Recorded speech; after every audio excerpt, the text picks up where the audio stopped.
안녕하세요. 오늘은 하나사상, 만사형통형 사상에 대하여 말씀드리겠습니다. 대개 이런 순서로 말씀을 드릴게요.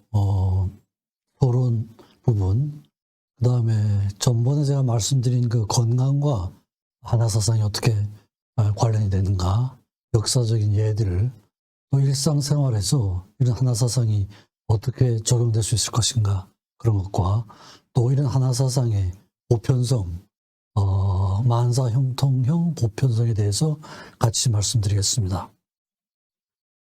서론 부분인데요. 모든 인간은 관계 속에 존재하게 돼 있죠. 대립적 관계 또는 대극적 관계, 이렇게 말씀드릴 수가 있습니다. 인간의 내부에서는 자신과의 관계가 있죠. 이건 뭐냐 하면 자신의 생각과 감정, 행동, 그 3자 간의 관계를 얘기합니다. 그리고 다른 사람하고의 관계가 있고, 또 모든 인간은 집단의 한 구성원으로 살아가게 돼 있으니까 자신과 집단과의 관계, 자연과의 관계, 자연은 하늘, 바다, 땅, 내용적으로는 동물, 식물, 무생물이 있습니다. 종교적인 수준으로 가면은 신과 절대자하고의 관계, 또 모든 인간은 우주다, 이런 말을 흔히 하지 않습니까? 그래서 인간과 우주와의 관계, 이런 이제 관계 속에서 존재하게 되어 있습니다. 이런 인간관계뿐 아니라 인간과 타인과의 관계뿐 아니라 일반적인 상태에서도 항상 대극 상태, 대립 상태에 있습니다. 인간과 자연, 이렇게 얘기를 하기도 하죠.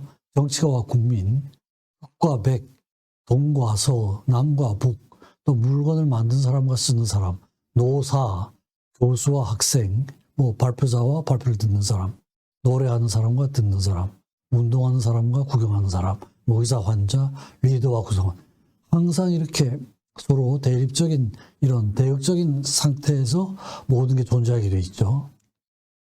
대인관계를 구체적으로 보면 이건 저를 중심으로 해서 만들어 본 겁니다만, 내가 있고 결혼하면 배우자, 가족이 있죠, 그죠? 가족이 있고 그 다음에 이제 나머지 관계들입니다. 형제자매, 여러 가지 단체 속으로 있으면 단체에서 생활하면 그 직장 내에서의 동료 관계, 이런 것들이죠, 그죠? 그래서 항상 바탕은 가족 내에서 이 관계가 바탕이 되고, 그걸 바탕으로 해서 다른 사람들하고의 관계를 맺어지는 이런 관계 속에서 살아가게 되어 있습니다.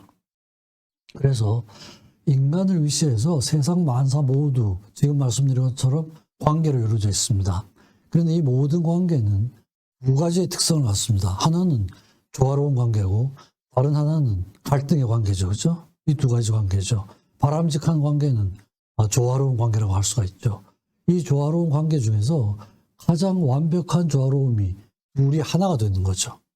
이게 가장 완벽한 조화로움이죠. 물론 실천하기는 어렵습니다만 우리가 추구해야 될 방향은 하나가 되는 것이다, 이런 거죠. 하나사상의 실천이죠. 그래서 제가 이렇게 만상형통형 사상이라고 이름을 붙인 건 모든 게 관계 하에서 존재하게 돼 있고, 관계의 궁극적인 목표가 하나니까 하나사상은 만사형통형 사상이라고 할 수가 있겠습니다. 우선 이제 건강이죠. 건강도 사실은 제가 만사형통형 그런 모델로 설명을 드린 바가 있는데, 건강과 하나 주에 말씀드리겠습니다. 건강이라고 그러면 일단 기본적으로는 신체적 건강, 정신적 건강, 사회적 건강, 그리고 영적 건강. 공식적으로는 신체, 정신, 사회지만 저는 영적인 건강까지 같이 포함을 해서 설명을 하고 있습니다. 그래서 이 각각의 부분에 대해서, 하나성에 대해서 한번 생각을 해보도록 하겠습니다. 우선 신체적 측면에서의 하나사상입니다. 생물학적 측면이죠. 여기서 보면 인간 자체가 이런 그 대극의 합일 하에서 태어난 존재죠. 정자가 있고 난자가 있습니다. 이 정자와 난자가 만나서 하나가 된 것이죠, 그죠? 수정란이 됩니다. 수정란에서 태어날 때 약 2조 개의 세포가 되고, 성인이 되면 60조 내지 100조 개의 세포로 이루어집니다. 그러니까 하나의 세포에서 100조 개의 세포로 일어나는 거죠, 그렇죠? 그러니까 여기서 보면 정자나 난자는 그 자체만으로는 별 의미를 갖지 못해요. 정자 따로 난자 따로 있으면 아무런 의미가 없죠. 두 개가 만나서 하나가 돼야 생명력을 갖게 되죠, 그렇죠? 인간이 탄생하게 되는 겁니다. 그래서 이렇게 대립적인 게 하나가 된다고 하는 중요성은 인간이 태어나는 과정에서 보면 가장 극적으로 볼 수가 있습니다. 모든 인간은 하나됨으로부터 출발한 존재죠. 그렇죠? 그래서 이런 관계를 보면 우리가 완벽하게 실천은 못하지만 이 하나됨이라고 하는 건 모든 인간의 내부에 이미 디자인이 되어 있다, 이렇게 볼 수가 있을 것 같아요. 그리고 분열과 통합이라고 그러면 이게 항상 우리가 반대 개념으로 보고 있지 않습니까? 근데 인간이 탄생하는 과정을 보면 분열과 통합이라는 게 하나의 개념이에요. 하나의 세포에서 100조각이 될 때까지는 끊임없는 분열을 해야 됩니다. 분열이 반드시 나쁘다는 건 아니잖아요. 그죠? 분열을 통해서 통합된 인간이 탄생하는 거죠. 그죠? 그래서 인간이 탄생하는 과정을 보면 분열이라는 개념과 통합이라는 이 반대되는 개념이 생명력의 탄생이라는 하나의 개념으로 통합이 될 수가 있습니다. 출생 과정도 보면 애착과 분리죠. 이게 이제 따로따로 개념이죠. 엄마의 입장에서 보면 하나의 생명체가 태어나니까 애착 관계죠. 태아의 관계에서 보면 어머니하고 헤어지는 관계예요. 헤어지는 건 살아남는 방법이죠. 그렇죠? 더 이상 어머니 뱃속에 있으면 살아남을 수가 없어요. 그러니까 살리기 위해서 밀어내는 과정이죠. 그렇죠? 그러니까 만남과 헤어짐이라는 게 거부와 생존 같지만 궁극적으로는 아이를 생존시키기 위한 방법인 거죠. 그죠? 이런 면에서는 그 두 개의 개념이 하나가 되는 겁니다. 우리 몸 안에 수많은 세포가 많은데 정상적인 세포는 항상 그 하나의 통제를 받게 되어 있습니다. 근데 그 통제에서 벗어난 세포가 암세포죠. 그죠? 암세포는 생체 통제를 벗어납니다. 혼자 끝없이 자라나고 자리만 차지하고 일을 하지 않고 변이가 되고 이런 거죠. 그죠? 그래서 암세포는 하나의 통제 시스템에서 벗어난 세포가 암세포죠. 그죠? 그래서 한 개체 내나 집단 내에서 그 일정한 하나의 통제에서 벗어나면 개인도 살아남을 수가 없고 집단도 살아남을 수가 없습니다. 그래서 이제 굉장히 교훈을 주는 하나에서 벗어나면 살아남을 수 없다고 하는 교훈을 우리가 암세포에서 볼 수가 있는 거죠. 그죠? 또 이 아포프토시스라고요. 이게 이제 세포의 자연사입니다. 세포가 일정한 분열을 하고 나면 자연적으로 자기의 할 일이 끝나면 죽게 되죠. 그래서 세포의 죽음은 크게 두 가지입니다. 하나는 괴사고 또 하나는 자연사예요. 괴사라고 하는 건 이건 사고사입니다. 세포가 아직 자기 상처가 다친다거나 상처를 받게 된다거나 하면 그 세포가 죽게 되잖아요. 그러면 그 상처 부위에 고름이 나고 막 열이 나고 붓고 이럽니다. 이건 뭐냐 하면 그 세포가 반항하는 거예요. 나는 아직 할 일이 더 있는데 왜 내가 죽어야 되냐. 버티는 거죠. 그건 갑자기 죽게 되니까 그러는 겁니다. 근데 아포프토시스는 자연사죠. 자기가 할 일이 끝나면은 자연스럽게 죽어나가는 세포입니다. 그래서 근데 그 뜻을 보면은 아포라는 건 낙엽이라는 뜻이고 프토시스는 떨어지다라는 거예요. 그러니까 자기가 할 일이 끝나면은 조용히 물러나는 모습이 마치 낙엽이 떨어지는 것처럼 이렇게 자연스럽고 아름답다. 이런 의미에서 아포토시스 이렇게 이름을 붙였습니다. 제가 이 말씀 드리는 이유는 삶과 죽음이 하나가 된다는 것이죠. 이 세포는 죽어야 할 세포는 죽어야 개체가 살아남을 수가 있어요. 새로운 세포가 살아나고. 근데 죽는다고 하는 건 그게 없어지는 거지만 궁극적인 목표는 자기가 속해 있던 그 개체를 살리기 위한 그런 목표죠. 우리가 늘 이순신 장군께서 말씀하신 그 필생즉사가 세포의 과정에서도 이게 아주 뚜렷하게 드러납니다. 죽어야 될 세포는 죽어야 살아남습니다. 그러니까 이 세포의 자연사의 과정에서 우리가 얻을 수 있는 교훈은 삶과 죽음이 하나가 된다는 거예요. 세포적인 그 생물학적인 면에서도 드릴 말씀이 많습니다만 대략 그렇게만 말씀드리고, 두 번째는 정신적 측면에서의 하나사상이죠. 제가 여러 번 말씀드린 적이 있습니다. 정신이라는 게 뭐냐, 정신적인 건강이라는 게 뭐냐, 이런 거죠. 그죠? 그래서 흔히 이제 정신이라는 자체는 눈에 보이지가 않죠. 눈에 보이지 않습니다. 그렇지만 생각이라든지 감정이라든지 행동을 통해서 그 사람의 정신 상태가 어떻다고 하는 걸 우리가 알 수가 있습니다. 그래서 생각과 감정과 행동, 이 삼자 간에 얼마나 조화롭고 균형이 잡혀있느냐에 따라 가지고 정신적 건강이 결정되는 겁니다.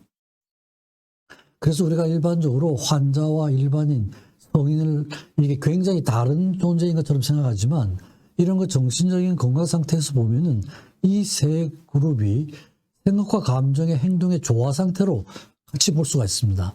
환자들, 정신과 환자들인 경우는 이 균형이 완전히 깨진 사람들이에요. 생각 체계가 깨지면 조현병이 되고, 감정의 체계가 조화로움이 무너지면 정서장애가 되고, 행동 체계가 무너지면 행동장애가 되죠.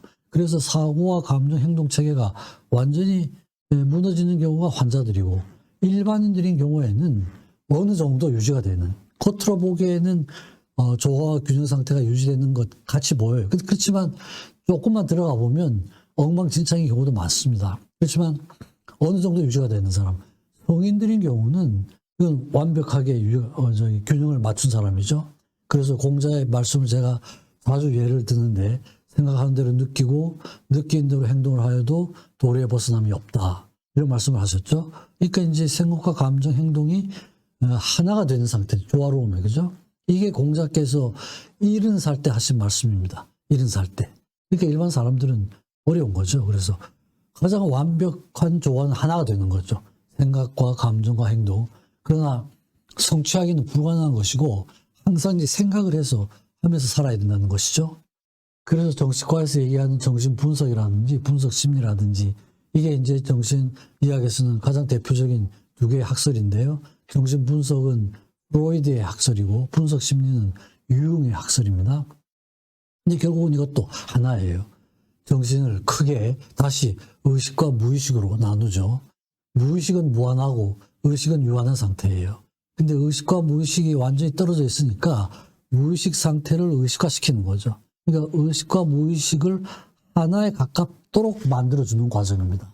무의식이라고 하는 건 내 마음속에 있지만 내가 알지 못하는 부분이죠. 내가 알지 못하는 부분을 알도록 해서 의식과 조화롭게 만들어 나가는 이런 과정이거든요. 그러니까 결국은 이런 정신 학설, 치료의 과정도 결국은 의식과 무의식을 하나로 만드는 하나의 주제가 되는 거죠. 그 다음 세 번째는 사회적 측면입니다. 이것도 이제 인간은 사회적 동물이다. 이건 뭐 그냥 아리스토텔레스의 말을 인용하지 않더라도 인간의 이런 단어가 인간이죠. 사람 관계예요. 관계는 인트라퍼스널, 아까 잠깐 말씀드린 것처럼 내 내부에서의 관계가 있고 인터퍼스널, 대인 관계가 있는 거죠. 그렇죠? 관계예요. 그렇죠? 인간은 관계를 떠나서는 존재할 수 없다 이겁니다. 인디비듀얼이라는 단어도 이게 원어원은 디바이드입니다. 나누다이죠. 디비듀얼, 나눌 수 있는. 인디비듀얼, 나눌 수 없는. 이 영영사전 찾아보시면은 인디비듀얼은 inseparable, 나눌 수 없는 이런 단어가 되어 있습니다. 개인이지만 타인하고의 관계를 떠나서는 존재할 수 없다, 이런 의미죠. 그죠? 이런 걸 보면은 인간은 관계를 떠나서는 존재할 수가 없다. 이게 인간이 사는 과정이죠. 나서부터 죽을 때까지의 관계인데, 그 과정인데, 쭉 출생부터 유아기, 걸음마기, 한강전기 쭉의 과정이 전부 관계 속에서 이루어지죠. 그렇죠?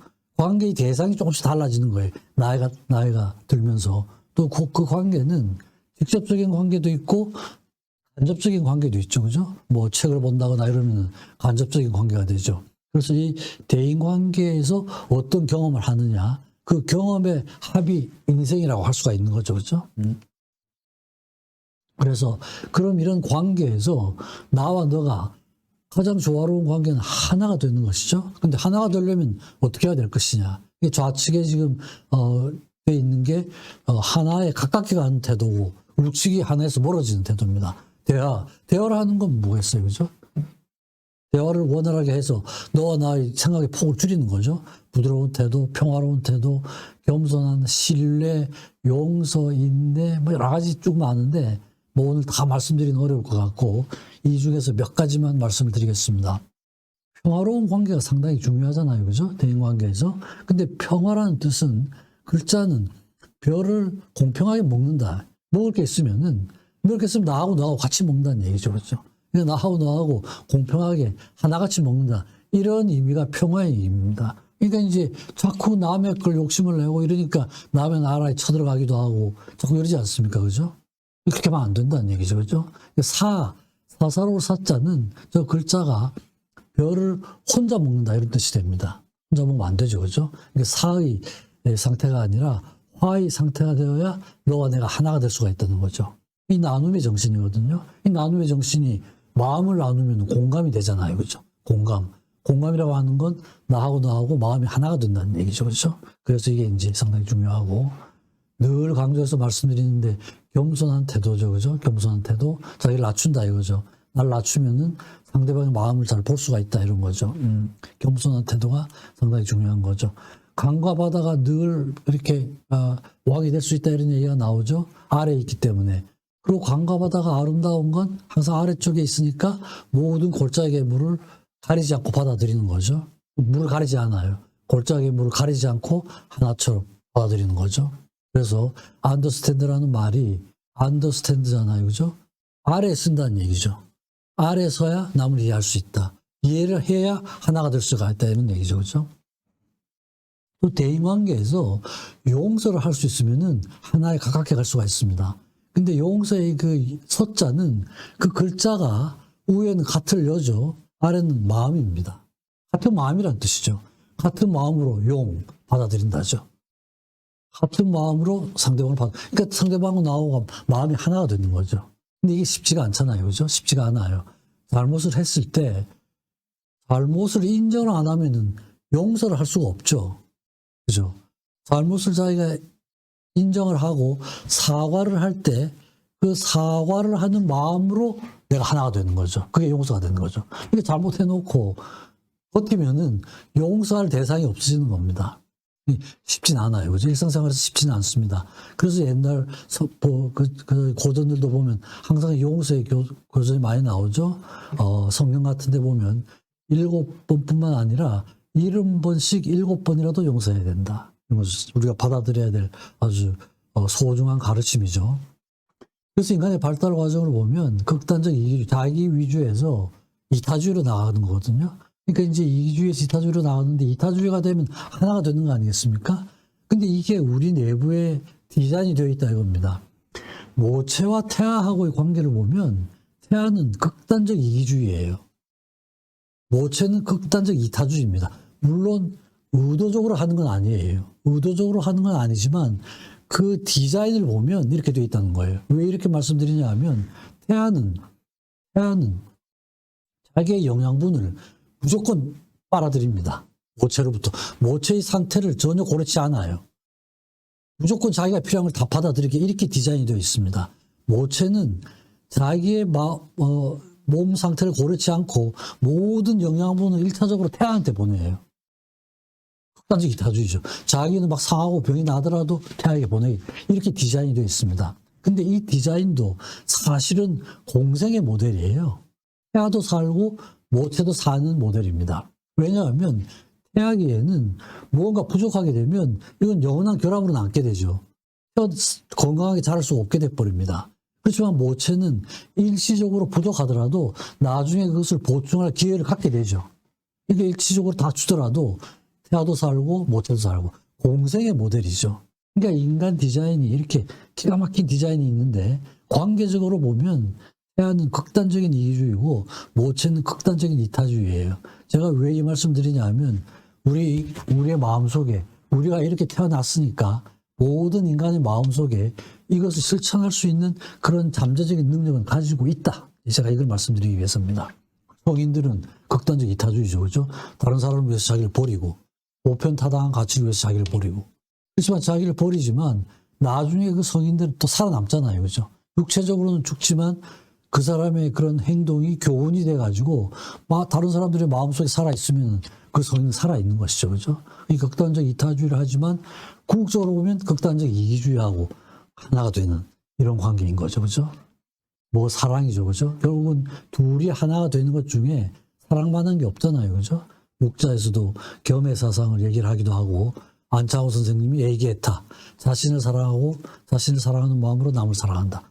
사랑이란 이 가치가 이게 실천이 되면 너하고 나하고가 그죠? 하나가 되고 오히려 어떤 때는 너가 나보다 더 소중한 존재가 되기도 하잖아요. 그죠? 그런 행동을 할 수 있는 게 사랑인 것이거든요. 그래서 뭐 정말 이런 기가 막힌 교훈들이 있잖아요. 그죠? 성경뿐 아니지만 어쨌든 저는 이 부분을 아주 좋아하는데요. 사랑만 바탕이 되면 다른 뭐 교만하지도 않고 예의도 지키고 욕심도 품지 않고 화도 안 내고 그죠? 기뻐하고 용서해주고 믿음과 소망과 사랑 그 중에서 가장 위대한 것은 사랑입니다. 제가 이제 이 사랑이라는 주제는 따로 한번 제가 한번 시간을 만들어서 말씀을 드리려고 합니다. 그래서 그 소셜한 면 거기에서 이제 하나죠. 네 번째는 영적인 면인데요.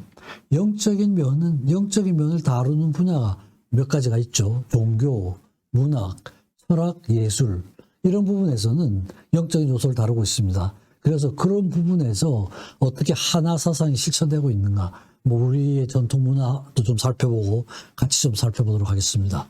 종교, 예술, 문학, 철학이죠. 이 부분에서는 영적인 걸 다루고 있으니까 인간을 다룰 때 영적인 주제가 포함되어야 하는 이유는 제가 이미 많이 말씀을 드렸었고, 이런 주제에서 하나 사상이 어떻게 표현되고 있는가, 그걸 이제 같이 좀 생각해 보도록 하겠습니다.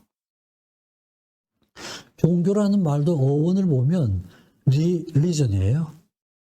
뭐냐면 다시 묶어준다, 다시 연결한다 이런 거예요. 그럼 뭘 다시 연결해 주느냐? 결국 관계죠, 그죠? 아까 제가 처음 슬라이드에서 말씀드린 것처럼 인간과 자기 자신, 나를 한다면 나 자신 속에서 생각과 감정과 행동을 서로 연결해주는, 나하고 타인하고의 관계를 다시 연결해주는, 집단하고 자연하고 신과 우주, 그러니까 나와 나 아닌 대상하고를 다시 연결지어주는, 이게 종교인 거죠, 그죠? 그러니까 종교가 굉장히 많잖아요, 그죠? 뭐 가톨릭, 기독교, 불교, 뭐 유교 많은데, 나하고 신관계를 제외하고 나머지 교훈을 보면 다 이 관계에 대한 교훈이에요. 특별히 종교가 차이가 나질 않는 거예요. 그러니까 종교의 가르침도 그 어원을 보면 결국은 나하고 타인하고의 관계에서 얼만큼 가깝게 가고 하나가 될 수 있느냐, 하나에 가깝게 갈 수 있느냐 하는 거에 대한 교훈이라고 할 수가 있는 거죠, 그죠? 그래서 나중에 정말 신과 하나가 되고, 그죠? 우주가 하나가 되면 이제 뭐 굉장한 인간이 될 수가 있는 거죠. 우리가 영이라는 말을 쓰는데 이 영자도 그 글자를 보면 참 재미가 있습니다. 신령, 혼령, 뭐 올 이래가지고 우리가 우리 말에 영혼과 관련된 단어가 참 많습니다. 그런데 영자를 보면 제일 윗부분은 구름이에요, 그죠? 구름이고 밑에 입구자가 3개가 있죠. 밑에가 무당의 무자예요. 이게 글자를 그대로 보면 무당의 무자는 위에 한일자는 하늘이고 아래는 땅, 가운데는 이어주고 사람이죠, 그죠? 그러니까 하늘과 땅을 이어주는 사람이에요. 하늘에서의 메시지하고 땅에서의 메시지를 연결 지어주는 사람이 무당의 역할이죠, 그죠? 그러니까 옛날부터 이 무속신앙이 상당히 그렇게 활발하게 인간의 삶을 지배했던 건 이런 역할을 하기 때문입니다. 그러니까 영이라는 건 하늘과 땅을, 그러니까 글자 그대로는 무당이 기우제를 지내는 모습, 주문을 외우면서, 입구자 3개는 주문을 외우면서 비가 내리기를 기도하는, 이게 영자예요. 그러니까 영혼이라는 게 우리 생활하고 굉장히 밀접하게 관계가 있는 겁니다. 결국 하늘과 땅을 하나로 이어주는 이런 의미죠, 그죠? 그리고 우리 전통 사상에서는 사관이죠. 이 죽음에 대한 그 생각이, 이게 생과 사가 연결이 되어 있습니다. 이 따로따로 떨어진 게 아니에요. 돌아가시다 그러지 않습니까? 그죠? 돌아가셨을 때. 그러니까 어디 계시다가 현세에 왔다가 다시 원래 계신 대로 돌아가시는 거예요. 우리 말 자체가 생과 사가 아주 완전히 분리된 개념이 아니고 왔다 갔다 하는, 이어지는, 연결되는 이런 개념입니다. 그죠? 종교도 보면 우리 전통적인 종교가 있고 외부에서 종교가 들어오면은 이 2개가 이제 하나가 되는, 비슷하게 새벽 기도회라는 게 있지 않습니까? 근데 전통적인 기독교에서는 새벽 기도회라는 건 없어요. 없는데 우리 전통 무속 신앙에서는 새벽 기도회라는 게 있거든요. 무당 신앙 이런 데서는 매일 하고 새벽에 정화수도 떠놓고 이러는 거예요. 그러니까 기독교가 우리 전통 문화하고 이게 서로 하나가 되는, 이 부분에서는, 그죠? 하나가 되는 이런 부분이죠. 주여 3창을 하는데 통성기도를 하면서, 이것도 사실은 외국에서는 이런 게 없습니다. 기독교에서. 우리나라에서만 있는 독특한 그런 행사예요. 이것도 보면 우리 무당에서 하는 청신, 여기에서 꼭 무속제의에서 제일 먼저 행해지는 거거든요. 조상신, 천신을 불러오는 이런 거죠. 그래서 그걸 고실의 풍습은 세 차례고 이게 이제 서로 합일이 된 이런 거죠. 놀이에서도 걸림 대감놀이라는 게 있습니다. 이건 이제 어떠한 시기에 양반집 곡간을 뒤져가지고 이웃에게 나누어주는 이런 거지 노름이에요. 근데 이게 뭐냐면 그날은 합법적으로 양반집 곡간을 뒤지도록 하는 거죠. 이거 가서 이렇게 뭐 달라 이러면 좀 구차하잖아요. 그러니까 없는 사람의 체면도 유지해주면서 그 식량을 서로 나누는, 있는 사람과 없는 사람이 하나가 되는 아주 재미있는 놀이죠. 그죠? 놀이가 있는 사람과 없는 사람의 그 간격을 줄이는 이런 의미가 있다는 것이죠. 소리와 음악인데 특히 이제 우리나라에서 그 소리와 음악을 같은 단어로 쓰고 있죠. 소리와 음악은 다르잖아요. 그죠? 사운드하고 뮤직은 달라요. 소리가 세 개가 잡혀야 음악이 되죠. 근데 우리는 소리가 음악이에요. 이런 나라는 아주 특이하죠. 판소리 그러지 않습니까? 그죠? 그러니까 우리 전통 문화에서는 대화하는 소리, 자연의 소리, 모든 소리가 다 음악적인.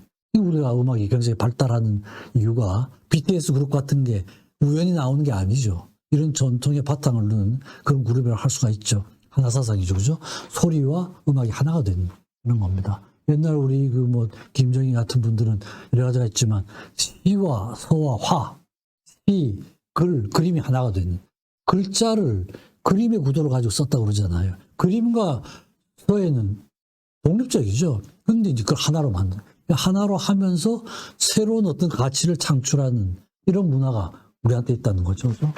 여러분들 기억하실지 모르겠습니다만 최승희라고 아주 전설적인 무용가입니다. 남편 따라서 이북에 갔다가 결국 처형되고 말았는데 아주 세계적인 그 옛날에 전 세계를 돌아다녔던 거예요. 피카소, 마티스 온갖 사람들이 다 아주 넋을 잃고 봤다는 이런 겁니다. 미국, 유럽, 남미까지 돌아다니면서 공연을 가졌던 사람이에요. 결국 그 무용가가 한 건 전통 무용과 서양 무용을 합일한 거예요. 우리의 전통 무용과 외국의 무용이죠. 대의 합일이죠. 그죠? 윤선도 같은 분도 보면 시무가, 아까 김정희는 시서가였죠. 시와 글씨와 춤이 하나가 되는데 여기서는 시무가, 시가무, 시와 노래와 춤이 하나가 되는. 그러니까 다르다고 생각한 그런 예술 분야가 하나로 통합이 될 때 이런 아주 창의력 있는 작품들이 나온다는 것이죠. 그죠? 아사카와 다쿠미라고 일본 사람인데 우리나라 도자기에 미쳤던 사람입니다. 총독부의 산림과 임업 시험장에서 근무하던 사람인데 우리나라 도자기에 미쳐가지고 도자기를 다 모으고 나중에 다 우리나라에 결국 도네이션을 했습니다. 그리고 또 월급을 받으면서 우리나라 어려운 학생들을 위해서 다 도네이션도 하고 했던 아주 우리나라에 미쳤던 사람, 우리나라에 묻혀 있습니다. 죽을 때도 우리나라에 묻히고 싶다 그래가지고 이 사람이 우리나라 도자기를 설명을 하는데 그 예술성과 실용성입니다.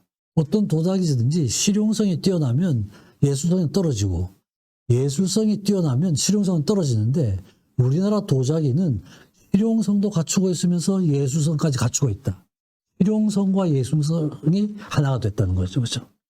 기가 막힌 평가 같아요. 기가 막힌 평가 같습니다. 하나죠. 그죠? 그래서 이렇게 이제 영적인 건강의 개념으로 보면 신체적, 정신적, 사회적, 영적인 면에서 결국 그 건강 상태가 완벽하게 되기 위해서는 하나가 돼야 되는 거죠. 그렇지만 완벽하게 될 수는 없고 하나에 가깝게 가도록 노력을 해야 된다는 겁니다. 역사적인 예를 좀 보겠습니다. 소산대사 같은 수양을 많이 한 분입니다. 마지막에 가서 돌아갔을 때 하신 말씀이 80년 전에는 너가 나이더니 80년이 지나고 나서 보니까 내가 너로구나. 너무 간단하잖아요. 근데 이 한 말씀에는 모든 진리가 다 포함되어 있습니다. 나하고 너하고의 벽이 없어지는 거예요. 내가 너고 너가 나예요. 그죠? 나와 너가 하나, 완벽하게 하나가 된 거죠. 그러니까 적어도 이런 분쯤 수양을 하셔야 이런 경지가 될 수 있다는 것이죠. 그죠?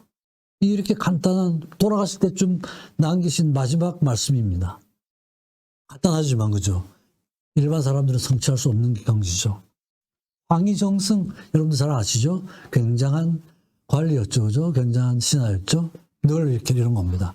자꾸 시비가 오면 해결을 잘해준다 보니까 누가 와서 얘기를 해요. 한 사람이. 그럼 네 말이 옳다 그래요. 또 그 반대편에 있던 사람이 와서 얘기하면 네 말도 옳구나 그래요. 그러다가 옆에 있던 사람이 아니 이 사람도 옳고 저 사람도 옳다면 당신 어떻게 할지 생각하면 네 말도 옳다. 이런 사고방식입니다. 그러니까 C와 B라고 하는 게 상대적이라는 얘기죠.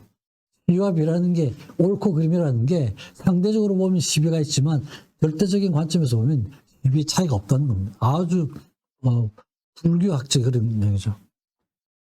과거 시험도 보면은 과거 시험이 이것도 아마 관심 있으신 분은 이 책이 해설된 책이 있으니까 한번 보시면 재미있는데 옛날에 그 과거에서 급제했던 분들의 그 답안지가 다 남아 있습니다. 그 답안지 남아 있고 그 답안지만 보면 이해가 안 되죠. 해설하신 분들이 계셔요. 해설책이 남아 있습니다. 보면 참 재미가 있는데 해설도 어려워요. 해설도 어려운데 굉장히 집중을 해야 볼 수 있는 책인데 제가 간단하게 제목만 음양에도 대립적인 거죠. 음과 양. 음이 뭐고 양이 뭐고 어떻게 하나가 되느냐. 사취와 검소. 이율복 선생은 천도와 인도, 하늘의 도와 인간의 도. 이율복 선생의 이 답안지는 그 후에 그 하나의 학설이 됐습니다. 천도체계라고 하는 게 하늘에서의 도, 군주의 도와 신하의 도리, 두보와 이태계 선생님이 보신 건 두보와 이태계 제목 이런 거였습니다. 그러니까 어떤 대립적인 상태를 두고 그 공통점은 뭐고 차이점이 뭐냐. 이게 전체 과거 시험을 이루는 거예요. 그러니까 이제 결국은 하나 사상을 보는 거라고 할 수가 있죠. 제가 아주 좋아하는 그 중에 맨날 제가 보여드리는 슬라이드 중에 나오는 건데 인간이 알고 있는 게 물 한 방울이라면은 앞으로 알아야 큰 대양과 같다. 이런 거죠. 그죠? 이렇게 되면 지와 무지가 같아지는 거죠. 그죠? 알고 있다고 하지만 상대적으로 보면 차이가 나요. 제가 이렇게 여러분들 앞에서 말씀드리면 물 한 방울로 하면 제가 한 1억 방울쯤 되고 여러분들이 한 10방울쯤 된다. 이러면 엄청난 차이 같잖아요. 그렇지만 대양에 비하면은 차이가 없다는 얘기죠. 그죠? 그러니까 지와 무지. 이런 구별이 없어지죠. 이런 상태가 되면은 독선과 아집, 평균과 오만 이런 데서 벗어날 수가 있죠. 그죠? 그래서 아주 간단한 말씀이지만 이게 이제 그냥 이런 교훈이 있습니다. 문학 작품들 이런 것들도 보면 결국은 헤세 같은 분들은 여기서 시와 소설, 음악, 미술, 그림도 잘 그리고 음악도 거의 프로 수준이었습니다. 모든 작품을 쓸 때 음악가처럼 쓰겠다고 그랬어요. 그래서 이 사람 작품에서는 시와 소설, 음악 이런 것들이 하나가 되는 굉장히 다른 분야 같죠. 문학과 음악. 그렇지만 다른 어떤 그런 분야들이 하나가 될 때 이럴 때 이제 굉장히 창의력이 있는 작품이 나온다는 거죠.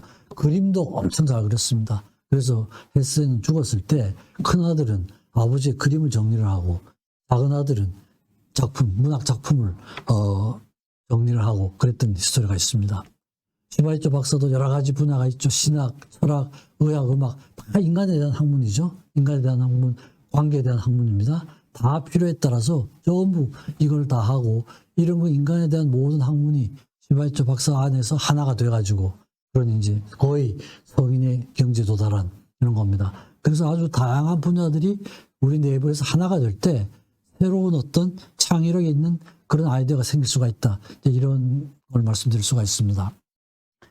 또 의학 분야에서는 빼놓을 수 없는 분이죠. 히포크라테스 이런 분이 그 사람이 얘기한 그런 학문, 인간관 이런 것도 전부 합일입니다. 인간 존재, 인간과 자연, 의학과 인문학, 자연주의, 인문주의, 의학과 철학, 신비주의, 합리주의. 제가 오늘은 간단하게 이렇게 말씀드리고 앞으로 이제 히포크라테스에 대해서는 제가 따로 시간을 잡아서 말씀을 드릴 기회가 있을 것 같습니다.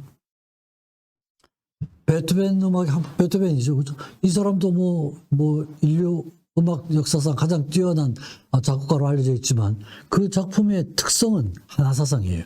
부드러움과 강함, 성악과 기약, 조화로움과 부자로움, 투쟁과 평화, 인간 자연, 성과 속, 전통과 개혁, 삶과 죽음.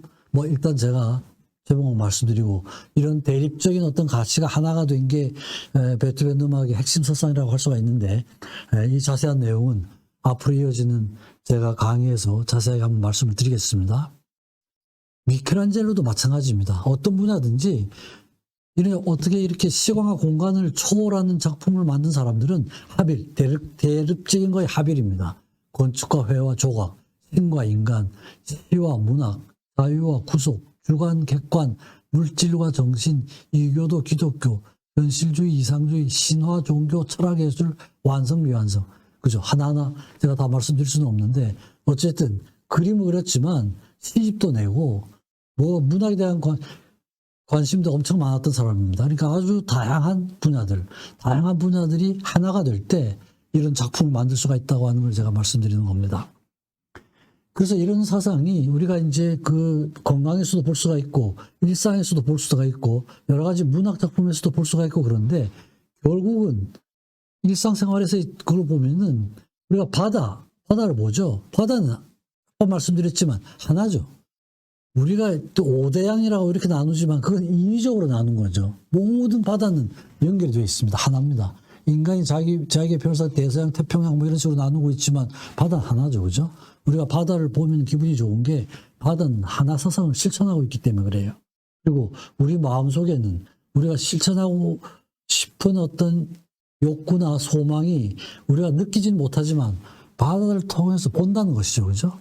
그래서 바다를 보고 기분이 좋은 건 우리 속에 하나 사상을 실천하고자 하는 그런 그 잠재적인 능력을 갖추고 있다 이런 의미가 되죠.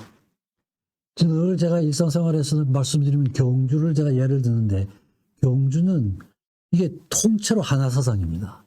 성성대 같은 걸 보면 하늘과 땅이 하나가 되어 있는 거죠. 그 다음에 경주 가보시면 거대한 봉분들이 그냥 일상 시내에 다 있잖아요. 그죠? 그 삶과 죽음이 일상생활에서 겹쳐져 있습니다. 남산 같은 데 가보면은 인간과 자연과 종교가 하나가 되죠. 원효 사상을 보면 성과 속, 온갖 속된 행동을 다 했지만 성스러운 것도 다 성취를 했죠. 원효와 의상을 보면은 국내파와 유학파 하나가 되는 거죠. 문무왕을 보면 문과 무죠. 문과 무가 얼마나 뛰어났으면 이름을 문무왕이라고 지었을까요? 여왕. 사실 그 여왕이라는 제도는 그때 동양에서는 상상도 못하던 거였죠. 근데 딱 왕과 여왕 이런 대립적인 것도 뭐 거리낌 없이 실천하던 문화였죠. 천재와 광인, 김시습 같은 이런 분을 보면은 천재였죠. 그죠? 천재인데 광인 노릇을 하면서 경주에서 오래 생활했습니다. 열린 마음. 황룡사 9층 탑을 보면 그 총책임자를 백제인을 불러들였어요. 그러니까 그 당시에 굉장히 대립 상태에 있고 갈등 상태에 있으면서도 뛰어난 어떤 그런 건축가가 있다 그러면은 불러다가 책임자를 시켰었죠. 복잡성과 단순성, 나부탑, 석가탑, 안압지 같은 걸 보면 직선과 곡선, 자연미와 인공미, 현세와 내세, 불국사, 석불사가 하나는 현세 부모, 하나는 내세 부모 아닙니까? 종교와 과학과 예술, 있는 사람과 없는 사람, 경주 최부자 생각을 하게 되죠. 자기가 갖고 있던 물을 굉장히 내서 없는 사람에게 많이 베풀었던 사람이죠. 그래서 경주가 이렇게 가면은 저 개인적인 느낌일지는 모르겠습니다만 항상 기분이 상당히 좋아요. 좋고 무언가 많이 느끼도록 하는데 결국은 그 핵심은 도시 전체가 역사 전체가 하나죠. 하나인 거죠. 그래서 그런 이슈가 있고요. 또 이제 요거는 인생은 미완성 쓰다가 많은 편지 그래도 우리는 곱게 써내려가. 이게 유행가 가사입니다. 유행가 가사인데 아래쪽은 성철 스님의 그 열반송이에요. 마지막 돌아가시면서 남긴 시예요. 한평생 무수한 사람들을 속였으니 그 죄업이 하늘에 가득 차서 수미산보다 더하다. 관체로 무간지옥에 떨어져 그 한이 망갈래이니 한 덩이 붉은에 푸른 산에 걸려있다. 이 성철 스님의 열반송인데 밑에 보면 무수한 사람을 속였다 이렇게 말씀을 하셨는데 결국은 이게 자기가 미완성이었다는 말씀이죠. 그렇죠? 자기가 어떤 상태가 돼가지고 설법을 하면은 그 다음에 가서 자기의 그런 수양이 깊어지면 그 전에 한 얘기는 거짓말이 되고 또 깊어져서 얘기를 하다 보면 그 다음 단계가 되면 그 전에 거짓말이 되고 미완성에 대한 얘기죠. 그렇죠? 그러니까 미완성이라는 주제로 보면 유행가나 그런 수양을 한 사람의 열반송이나 하나가 될 수 있다는 얘기죠. 그렇죠? 이런 의미에서 제가 이런 얘기를 들었습니다. 그래서 이런 걸 보면 도처에 우리가 생활하는 모든 것이 알게 모르게 하나 사상을 추구하고 있는 거죠. 그래서 그럼 과연 이 보편성을 어떻게 볼 것이냐 이런 겁니다. 보편성이죠. 옛날에 했던 이런 그 정말 시간과 초월한 사상들이 핵심 사상들은 하나 사상이에요. 제가 오늘 말씀드린 건 그냥 하나 사상, 만사형통사상이라고 붙이면 대극의 합일 이런 것도 있죠. 그죠? 융심리학에서 핵심적인 사상이기도 합니다. 절대사상, 절대라는 게 대극적인 걸 자른다는 얘기예요. 대극적인, 너하고 나하고 이 대극을 자른다. 벽이 없어진다는 뜻이죠. 불교에서의 불의사상. 그죠? 노자에서의 도덕경에서의 득일사상. 불의사상은 둘이 아니라는 거죠. 하나죠. 노자에서는 득일사상입니다. 하나를 추구하는 사상이죠. 장자에서는 만물제동사상. 만물이 같다는 거예요. 만물이 하나. 이 표현의 차이죠. 공자는 일이관지. 하나를 관통하는 사상. 그러니까 이런 그 옛날부터 지금까지 수천 년 동안 이어오는 이런 사상이 굉장히 다양한 사상을 갖고 있지만 그 중에 핵심적인 사상은 하나 사상이라는 거죠. 불교에서 보면 불의사상, 일려사상 얘기를 하죠. 색즉시공, 공즉시세, 불생불멸, 나는 것도 없고 나는 것과 멸하는 게 하나다. 불구부정, 더러운 것도 없고 깨끗한 것도 없다. 늘어나는 것도 없고 감소되는 것 없다. 이런 거죠. 그죠? 무시무종. 시작도 없고 끝도 없다. 득실일려. 얻는 것과 잃는 게 하나라는 거죠. 구해불이, 일체불이. 만사가 둘이 아니다. 만사가 하나라는 얘기죠. 물론 이 사상, 구체적인 걸 제가 이제 다 이해는 못하고 그러지만 드러나 있는 걸 한마디로 얘기하면 둘이 아니라는 얘기죠. 하나라는 얘기죠. 하나 사상이죠. 노자의 도덕경, 장자의 만물세상 간단하게 하나의 예만 들어드리겠습니다. 도덕경, 이름이 득일사상이에요. 하나를 획득하는 사상이죠. 옛날에 하나를 얻었다 하면 뭐 하늘, 땅, 산 이런 게 이제 안정되고 맑고 한 건 하나이기 때문이고 골짜기가 하나를 얻었기 때문에 물이 가득하고 이런 것들입니다. 그래서 귀함은 천한 것으로 그 근본을 삼고 높음은 낮은 것으로서 그 근본을 삼다. 귀하다고 하는 건 천한 게 있기 때문에 귀한 것이죠. 그죠? 귀하다고 하지만 더 귀한 거에 비해서는 천한 게 된다는 거예요. 높다고 하지만 더 높은 거에 비해서는 낮은 거고 낮다고 하지만 더 낮은 거에 비해서는 높은 게 되는 거예요. 그러니까 만사가 다 이게 대립되는 것 같지만 상대적인 면에서 그렇지만 절대적인 면에서 보면 하나라는 얘기죠. 장자도 만물제동사상 이게 뭐 굉장히 여러 장의 기술되어 있습니다. 만물은 저것이 아닌 게 없고 이것이 아닌 이것 저것이죠. 이쪽 저쪽 이것과 저것이 서로 하나라는 얘기죠. 그죠? 방생지설 이런 얘기합니다. 가능하다 불가능하다 이것도 하나가 되는 것이고 이런 겁니다. 그래서 이 보면 성인의 경지에서 보면 이것 또한 저것이고 저것 또한 이것 저것이 구별이 없다는 얘기거든요. 그러니까 이분도 이 사상을 보면 예를 들어서 우리가 일상생활에서 이렇게 볼 수가 있습니다. 책상과 내가 같으냐 다르냐 이런 입장에서 볼 수가 있어요. 근데 책상과 나는 무분이 다르죠. 그죠? 다른데 책상은 무생물이고 나는 생물이에요. 근데 우리가 미립자의 세계로 가면 구성 분자는 마찬가지예요. 책상도 쿼크고 분자 원자로 가서 원자를 이루고 있는 게 쿼크잖아요. 나도 쿼크죠. 그죠? 근데 미립자로 가면은 나하고 책상이 하나가 되는 거죠. 그러니까 이 옛날 학자들이 정말 아주 철학자의 어떤 통찰력으로 이런 말씀을 하셨는데 이런 말씀들이 지금 과학적으로 증명이 되는 거죠. 그죠? 증명이 되는 거죠. 놀랍다고 할 수가 있습니다. 공자님도 보면 위령공편에 이런 말씀을 하셨습니다. 자공 제자한테 너는 내가 많이 배우고 배운 것을 모두 이해하는 사람이라고 생각하느냐? 이렇게 했더니 자공이 아주 의아하게 생각하면서 그러합니다. 그렇지 않습니까? 그러더니 공자가 그렇지 않다. 나는 단지 하나로서 모든 것을 꿰뚫었을 뿐이다. 일이관지죠. 나는 모든 하나로서.